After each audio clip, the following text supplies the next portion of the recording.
ಅದು ಕನೆಕ್ಟ್ ಮಾಡ್ತೀನಿ ಮೇಲೆ ಕಟ್ಟಾಗಿದೆ. ಇಂದಿನ ಚಿಂತನ ನಮ್ಮ ಆಧುನಿಕತೆ, ನಾವು ಫಾರಿನ್ ಸ್ವಲ್ಪ ಮಾಡರ್ನೈಸೇಷನ್ ವರ್ಲ್ಡ್ ನಾವು ಫಾಲೋ ಮಾಡ್ತೀವಿ. ಆದರೂ ವರ್ಲ್ಡ್ ನಮ್ಮ ಹಳೆಯ ಕಾಲದ ಪದ್ಧತಿಗಳನ್ನು ಆದರ್ಶವಾಗಿ ಇಟ್ಕೊತಾ ಇದೆ. ಅದರ ಒಂದು 2-3 ಹಂಚ್ಕೊತೀನಿ. ಈ ನನ್ನ ಮಗಳು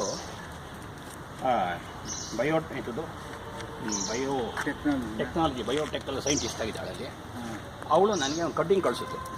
ಏನು ಅಂತಂದರೆ, ಈ ಹಳೆ ಕಾಲದಲ್ಲಿ ಅನ್ನದ ಗಂಜಿ ಮಾಡಿದ್ರೆ ನೀರಲ್ಲಿ ಇಟ್ಟುಬಿಡ್ತಿತ್ತು, ಹೌದಲ್ಲ? ಗೊತ್ತಲ್ಲ ನಿಮಗೆ ಅದಕ್ಕೆ ಎಷ್ಟು ವ್ಯಾಲ್ಯೂ ಇದೆ ಅಂತ ಅವರು ಲ್ಯಾಬ್ರೇಟರಿ ಕಂಡುಹಿಡಿದ್ದಾರೆ. ಹೆಲ್ತ್ ಬ್ರೇಕ್ಫಾಸ್ಟ್ ಅಂತ ಸಿಟಿ ಇನ್ಫೋಮೀಡಿಯಾ ಬ್ಯೂರೋ, ಅದೊಂದು ವರ್ಲ್ಡ್ ಫೇಮಸ್ ಲ್ಯಾಬ್ರೇಟರಿ.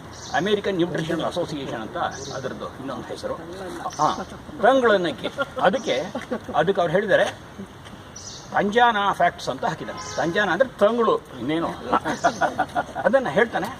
ಅವರು says the previous day soaked rice is the best one for the breakfast which is already use in Tamil Nadu and ಇದು ಕರ್ನಾಟಕ ಆ್ಯಂಡ್ ಇಂಡಿಯಾ ಅಂತ ಹೇಳ್ತಾರೆ. ಏನು ಅಂದರೆ ಅವ್ರು ಹಿಂದಿನ ರಾತ್ರಿ ಹಿಡಿಯೋದಕ್ಕಿಂತ ಮಧ್ಯಾಹ್ನದಲ್ಲಿ ಹಿಡಿ ಅಂತ. ಅದು ಯಾವ್ದು ಇಡಬೇಕು? ಮಣ್ಣಿನ ಪಾತ್ರೆಯಲ್ಲಿ. ಈಗ ಅವ್ರು ಮಣ್ಣಿನ ಪಾತ್ರೆ ಸಿಗ್ತಿಲ್ಲ, ಆರ್ಡರ್ ಕೊಟ್ಟಿದ್ದಾರೆ ಇಂಡಿಯಾಕ್ಕೆ. ಒಂದು 10 ಶಿಪ್ಪು ಹೋಗ್ತಿದೆ ಒಂದು, ಅದಕ್ಕೆಲ್ಲ ಬಣ್ಣ ಹೊಡೆದ್ಬಿಟ್ಟು ಅದಕ್ಕೆ ಬೆಳ್ಳಿ ಹಿಡಿ ಹಾಕ್ಬಿಟ್ಟು ಕಳಿಸ್ತಾ ಇದ್ದಾರೆ. ಅದರ ಬೆನಿಫಿಟ್ಸ್ ಹೇಳ್ತೀನಿ ಏನು ಅಂತ. ಅದು lactic acid bacteria break down ಆಗಿ ನ್ಯೂಟ್ರಿಷನ್ಸ್ ವ್ಯಾಲ್ಯೂ ಬರುತ್ತಂತೆ, availability of micro nutritions minerals ಆಗುತ್ತಂತೆ. ಅವಾಗ ಏನಾಗುತ್ತೆ ಅಂತ ಅವ್ರು ಹೇಳ್ಕೊಂಡು ಹೋಗ್ತಾರೆ. 100 ಗ್ರಾಮ್ ರೈಸು ಅದರಲ್ಲಿ 3 ಗ್ರಾಮ್ ಇದಿದ್ರೆ, ಯಾವುದು ಐರನ್ ಇದ್ದರೆ ಅದು 70-80 ಗ್ರಾಮ್ ಐರನ್ ಆಗುತ್ತೆ ಒಬ್ಬ. ಆಮೇಲೆ ಫೈಬರ್ ಆಗಿ ಅದರಲ್ಲಿ ಅಸಾಧ್ಯವಾದ ಅದರಲ್ಲಿ ಏನು ಕೆಮಿಕಲ್ಸು ಉತ್ಪತ್ತಿ ಆಗುತ್ತಂತೆ. B12 ಇವತ್ತು ವರ್ಲ್ಡ್ ಸಫರ್ ಮಾಡ್ತಾ ಇದೆ. B12 ನಾವೇನು ತಗೋತೀವಿ ಟ್ಯಾಬ್ಲೆಟ್, ಅದ್ರಲ್ಲಿ ಏನೂ ಇಲ್ಲ, it's all bogus. Real B12 ನಿಮಗೆ 30 ರೂಪಾಯಿ 40 ರೂಪಾಯಿ, ಒಂದು ಇಂಜೆಕ್ಷನ್ 7-8 ಸಾವಿರ ರೂಪಾಯಿ. ಸುಮ್ಮನೆ ಅದೊಂದು ಕೆಮಿಕಲ್ ಸಬ್ಸ್ಟಿಟ್ಯೂಟ್ ಹೇಳ್ತಾರೆ, it's not at all B12. ಅದು ರಿಯಲ್ B12 ಇದರಲ್ಲಿ ಇದೆ. ಅದರಲ್ಲಿ ಅವ್ರು ಹೇಳ್ತಾರೆ ಕೆಲವು ಕಂಟ್ರಿಗಳಲ್ಲಿ ಡೈಜೆಸ್ಟಿವ್ ಸಿಸ್ಟಮ್ ಯಾರಿಗೆ ಓಲ್ಡೇಜ್ಗೆ ಬರೋದಿಲ್ಲ ಆ B12 ತಗೊಂಡ್ರೆ, ಆ ಥರ ಎಲ್ಲ ಹೇಳ್ಕೊಂಡು ಹೋಗ್ತಾನೆ. ಅದರಲ್ಲಿ ಸಿಕ್ಕಾಬಿಟ್ಟೆ ಮಿನರಲ್ಸು, ಆಮೇಲೆ ವಿಟಮಿನ್ನು, ಐರನ್ನು ಎಲ್ಲ ಬರುತ್ತೆ. ಅದನ್ನು ತಗೊಂಡ್ರೆ ಮಾರ್ನಿಂಗು ಅದನ್ನು ನೀರಲ್ಲೇ ಇಡಬೇಕು, ನೀರು ಸಮೇತ ತಗೋಬೇಕು. ಮಧ್ಯಾಹ್ನದ ರೈಸ್, ನೆಕ್ಸ್ಟ್ ಡೇ ಬೆಳಗ್ಗೆ. ಮಸ್ಕ್ಯುಲರ್ ಪೇಯ್ನ್ ಬರಲ್ಲ, ನ್ಯೂಟ್ರಿಷಸ್ ಆಯಿಲು, ರಿಚೆಸ್ಟ್ ಇನ್ B12. ಅದು ಬೆನಿಫಿಟ್ ಏನೇನು ಅಂತಂದರೆ ಬಾಡಿ ಅಬ್ಡಮನ್ ಯಾವ್ಯಾವುದು ಇದಿರೋದಿಲ್ಲ.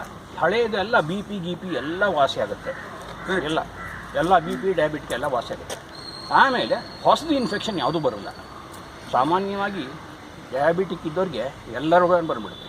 ಈಗ ಮೊನ್ನೆ ನನ್ನ ಫ್ರೆಂಡ್ಗೆ ಹರ್ಪೀಸ್ ಬಂದ್ಬಿಟ್ಟಿದೆ. ಈಗ ಹರ್ಪೀಸ್ ಯಾವುದೂ ಬರೋದಿಲ್ಲ, ಇನ್ನು ಮುಂದೆ ಯಾವ ಕಾಯಿಲೆನೂ ಬರೋದಿಲ್ಲ. ಅಂದರೆ ಇದರಿಂದ ಜಸ್ಟಿಂದ ಅಲರ್ಜಿ, ಎಂಥ ಅಲರ್ಜಿ ಇರಲಿ ಮನುಷ್ಯನಿಗೆ ಕಾಯಿಲೆ ಬರೋದೇ ಅಲರ್ಜಿಯಿಂದ, ಅಲರ್ಜನ್ಸಿಂದ ಗಿಡಗೋದು, ಅದು ಯಾವುದೋ ಫುಡ್ಡಿಂದೆ ಸಾಮಾನ್ಯವಾಗಿ. ಇದು ಯಾವುದೂ ಬರೋದಿಲ್ಲ. ಆಮೇಲೆ ಬಾಡಿ ಒಳಗಡೆ ಅಲ್ಸರ್ ಆಗುತ್ತೆ, ಅದೇ ಟ್ಯೂಮರ್ ಆಗುತ್ತೆ, ಅದೇ ಗ್ಯಾಂಗ್ರೈನ್ ಆಗುತ್ತೆ, ಅದೇ ಕ್ಯಾನ್ಸರ್ ಆಗುತ್ತೆ. ಅದು ಯಾವುದೂ ಆಗೋದಿಲ್ಲ. ಒಟ್ಟಿನಲ್ಲಿ it is a total metabolism. It ready body ಒಂಥರ ಎನರ್ಜೆಟಿಕ್ ಆಗುತ್ತೆ, ಹುಡುಗರಾಗ್ಬಿಡುತ್ತೆ.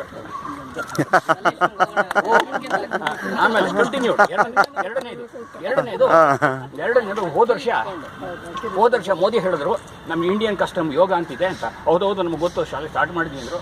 ಇಲ್ಲ ಎಲ್ಲರೂ ಮಾಡಬೇಕು ಯೋಗ ಡೇ ಇಂಟರ್ನ್ಯಾಷನಲ್ದು. ಎಲ್ಲರೂ ಅಪ್ರೂವಲ್ ಕೊಟ್ಟರು, 40 ಕಂಟ್ರಿ ಕೊಟ್ಟರು. ಈ ವರ್ಷ 40 ಮುಸ್ಲಿಂ ಕಂಟ್ರಿ ಬಂದಿದ್ದಾರೆ ನಮಗೆ. ವರ್ಲ್ಡಿಂದ 220 ಕಂಟ್ರಿ ಸಣ್ಣದಲ್ಲಿ ಸೇರಿ ಅದ್ರಲ್ಲಿ 180 ಕಂಟ್ರಿ ಬಂದುಬಿಟ್ಟಿದ್ದಾರೆ. 40 ಮುಸ್ಲಿಮ್ಸ್ ಕಂಟ್ರಿ ಬಂದಿದ್ದಾರೆ. ಅದರಲ್ಲಿ ಏನು ನ್ಯೂ ಏಜ್ ಥೆರಪಿ ಸೆಂಟರ್ಸ್ ಅಂತ ಅವರೆಲ್ಲ ಅಲ್ಲೆಲ್ಲ ಮಾಡ್ಕೊಂಡಿರೋದು, ಅದು ಯೋಗ ಸೆಂಟರ್ಸ್ ಅಂತ ಕನ್ವರ್ಟ್ ಮಾಡಿದ್ದಾರೆ. ಅದರಲ್ಲಿ ನಮ್ಮ ಮೆಡಿಟೇಷನು, ನಮ್ಮ ಮಂತ್ರಗಳು, ನಮ್ಮ ತಂತ್ರಗಳು ಏನೇನೋ ಇರುತ್ತಲ್ಲ ಮಂತ್ರಗಳೆಲ್ಲ ಎಲ್ಲವನ್ನು ಕಾರ್ಪೊರೇಟ್ ಮಾಡಿಲ್ಲ. ಈ ಮುದ್ರೆ ಇರ್ತಲ್ಲ, ಅದೊಂದು ದೊಡ್ಡದು ಮೆಗ್ಮೆ ಆಗ್ಬಿಟ್ಟಿದ್ದಾರೆ. PhD level ತೊಗೊಂಡ್ಬಿಟ್ಟಿದ್ದಾರೆ. ಈಗ ನಾವು ಪ್ರೈಮರಿ ಸ್ಕೂಲ್ ಲೆವೆಲು ಬಿಟ್ಬಿಟ್ಟಿಲ್ಲ, ಯಾಕೆಂದ್ರೆ ನಮ್ಗೆ ಹೋಮಾನ ಕೂತ್ಕೊಳ್ಳದೆ ಹೋಮಾನ. ಈಗ ಅದು ಅಲ್ಲಿಂದ ಬಂದು ಸರ್ ಅಲ್ಲಿಂದ ಬಂದ್ಬಿಟ್ರೆ ನಾವು ಅವಾಗ ನಮ್ಮ PhD ಇಡ್ತೀವಿ. ಈಗ ಭಗವದ್ಗೀತೆಯನ್ನು ಇವ್ರು ಹೇಳಿದ್ರಲ್ಲ ಭಗವದ್ಗೀತೆ, ಅದನ್ನು ರಷ್ಯಾದಲ್ಲಿ ಸ್ವಲ್ಪ ಕಂಪಲ್ಸರಿ ಮಾಡಿದ್ದಾರೆ. ಅದು ಸ್ಟ್ರೆಸ್ ಮ್ಯಾನೇಜ್ಮೆಂಟು, ಟೈಮ್ ಮ್ಯಾನೇಜ್ಮೆಂಟ್ ಅಂತೆಲ್ಲ ಏನೇನೋ ಮ್ಯಾನೇಜ್ಮೆಂಟ್ ತೋರಿಸ್ಬಿಟ್ಟು MBA 16 ಯೂನಿವರ್ಸಿಟಿ MBAಗಳಲ್ಲಿ ಇಟ್ಟಿದ್ದಾರೆ. ನಮ್ಮ ದೇಶದಲ್ಲಿ ಬಂದಿಲ್ಲ, ಯಾಕಂದರೆ ತುಂಬ ಭಗವದ್ಗೀತೆ 5,000 ವರ್ಷ ಬೇಡ.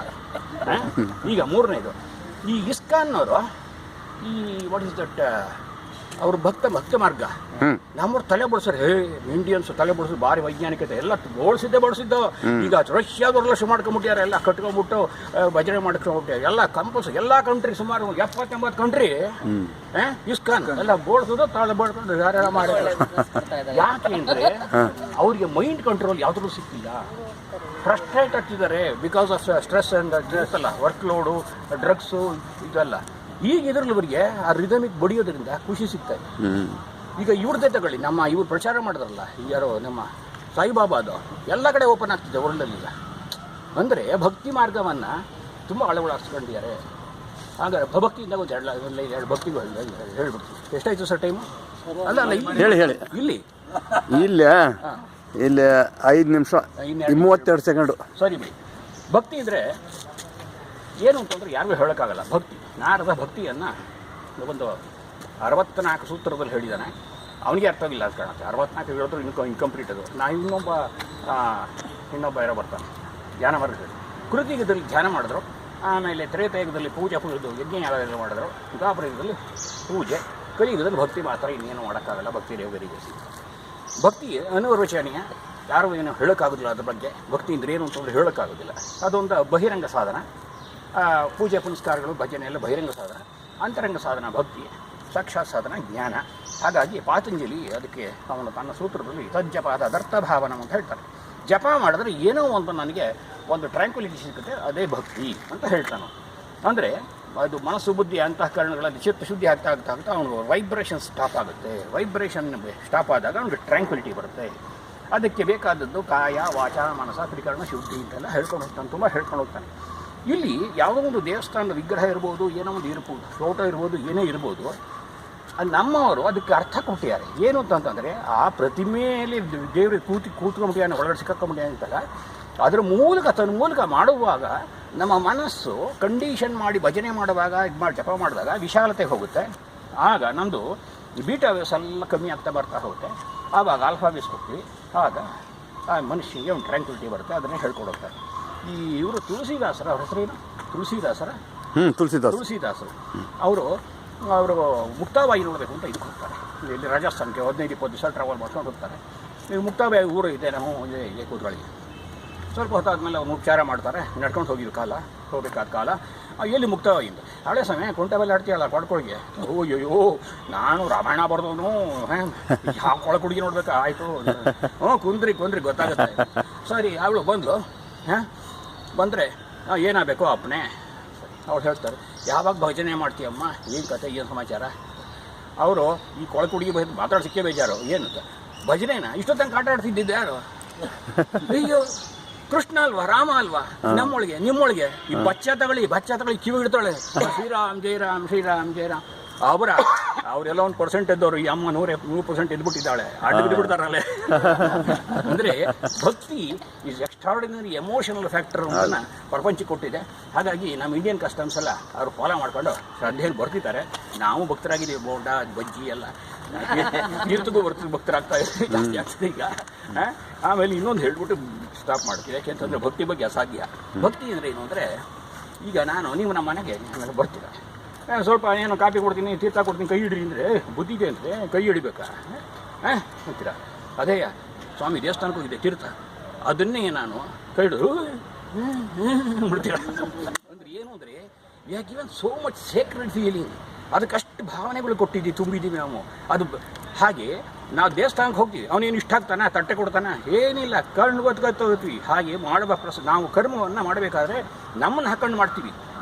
ಕರ್ಮ ಫಲ, ಅದ್ರ ರಾಗದ್ವೇಷ ಮಾಡಬೇಕು, ಬಿಡಬೇಕು. ನಾವು ಏನಾಯ್ತು ನಾನು ಅದು ಇದು ಮಾಡದೆ ಹೇಳ್ಕೊತೀವಿ. ಆದರೆ ಭಗವಂತನನ್ನು ಹಾಕಿದಾಗ ಕರ್ಮ ಜರುಗಿತು, ಏನೋ ಬಂತು, ಪ್ರಸಾದ ಬುದ್ಧಿ. ಅದೇನೇ ಇರಲಿ, ಕಷ್ಟ ಇರಲಿ, ಸುಖ ಇರಲಿ, ಭಗವಂತ. ಹೀಗೆ ಮಹರ್ಷಿಗಳು ದೊಡ್ಡವರು, ಇವರು ಅರವಿಂದರು ಭಕ್ತಿಯ ಬಗ್ಗೆ ಹೇಳ್ಕೊಂಡು ಹೋಗ್ತಾರೆ. ಅವರು ವೇದೋಪನಿಷತ್ತಲ್ಲಿ ಈಚೆ ಬೃಹತ್ ತಾವೇ ಮಹರ್ಷಿ ಆಗಿಬಿಟ್ಟಿರ್ತಾರೆ. ಹಾಗೆ ವಿನೋಬ ಇದರಲ್ಲಿ ಇದು ಹೇಳ್ತಾ ಅಲ್ಲಿ ಹೋದವರೆಲ್ಲ ಸನ್ಯಾಸಿಗಳಾಗ್ಬಿಡ್ತಾರೆ ಎಷ್ಟೋ ಜನ. ಆಮೇಲೆ ಇವರು ಲೋಕಮಾನ್ಯ ತಿಲಕ್ ಅವರು ಭಗವದ್ಗೀತೆಗೆ ಭಾಷ್ಯ ಬರೆಯೋದಕ್ಕೆ ಅವರು ಮಹರ್ಷಿ ಆಗಿಬಿಟ್ಟಿರ್ತಾರೆ. ಒಬ್ಬರಲ್ಲ ಇಬ್ಬರಲ್ಲ ಫ್ರೀಡಮ್ ಫೈಟರ್, ಜೈಲು ಹೋದವರೆಲ್ಲ ದೊಡ್ಡ ವ್ಯಕ್ತಿಗಳಾಗ್ಬಿಡ್ತಾರೆ. ಯಾಕೆ ಅಂತಂದರೆ ಆ ಭಕ್ತಿಯ ಪರಾಕಾಷ್ಠತೆ ಆಗಿದೆ. Thank you. ನಮಸ್ಕಾರ ನಮಸ್ಕಾರ. ಎಕ್ಸಲೆಂಟ್. ನಮಗೆ ಜ್ಞಾಪಕ ಇದೆ, ಪ್ರೈಮರಿ ಸ್ಕೂಲ್ನಲ್ಲಿದ್ದಾಗ ನಮ್ಮ ಅಜ್ಜಿ ಸಾರು ಅನ್ನ ಉಳಿದಿದ್ದೆಲ್ಲ ಇಟ್ಬಿಟ್ಟು ಬೆಳಿಗ್ಗೆ ಹಾಕೋರು. ಅದು ಎಷ್ಟು ರುಚಿಯಾಗಿರೋದು, ಎಷ್ಟು ಚೆನ್ನಾಗಿರೋದು. ಅದರಲ್ಲಿ ಏನೇನೋ ಸಿಕ್ಕಾಬಿಟ್ಟೆ ಇದೆ ಹೇಳಿದ್ ನನ್ನ ಮಗಳು ಕಟ್ಟಿಂಗ್ ಕಳಿಸಿ ಹೇಳೋದು ಅದು ಎಂಥದ್ದು ಲ್ಯಾಬ್ರೇಟ್ರಿ. ನಾನು ಹಾಕಿದ್ದೀನಿ ವಾಟ್ಸಪ್ಪಲ್ಲಿ ಹಾಕಿದ್ದೀನಿ ನಾನು. ಅದರಲ್ಲಿ ಏನೇನೋ ಇದು ಫೈಬ್ರಸ್ ಫಾರ್ಮ್ ಆಗುತ್ತೆ, ಅದು ಡೈಜೆಸ್ಟಿವ್ ಯೂಸ್ ಆಗುತ್ತೆ, ಅದರಿಂದ ಯಾವುದು ಇನ್ಫೆಕ್ಷನ್ ಆಗೋದಿಲ್ಲ, ಎಲ್ಲ ತುಂಬ ಹೇಳ್ಕೊಂಡು ಹೋಗಿದ್ದಾರೆ. ಅದು ಬೇಕಾದ್ರೆ ಇನ್ನೊಂದು ಸಲ ಡೀಟೇಲ್ ಇದೆ, ಅದು ಸ್ವಲ್ಪ ಹಾಕಿದೆ, ಇನ್ನೂ ಅದ್ರದ್ದು ಲಿಟ್ರೇಚರ್ ಇದೆ. ಅದು ಮಣ್ಣಿನ ಪಾತ್ರೆ ಮಾಡಿದ್ದೇ ಒಂಥರ ರುಚಿ ಇರುತ್ತೆ, ಅದರ ರುಚಿನೇ ಬೇರೆ ಇತ್ತು ಮಣ್ಣಿನ ಪಾತ್ರೆ ಎಲ್ಲ. It develop some bacteria, it enzymes produce ಆಗುತ್ತೆ ಅದರಲ್ಲಿ. ಅದು ಬ್ಯಾಕ್ಟೀರಿಯಾ ಅಲ್ಲ, ಬ್ಯಾಕ್ಟೀರಿಯಾಸ್ ಡಿಫ್ರೆಂಟ್, ಎನ್ಸೈಮ್ಸ್ ಡಿಫ್ರೆಂಟು. ಇವಾಗ ನೋಡಿ, ಈಗ ಇದೆಯಲ್ಲ ಮಣ್ಣು,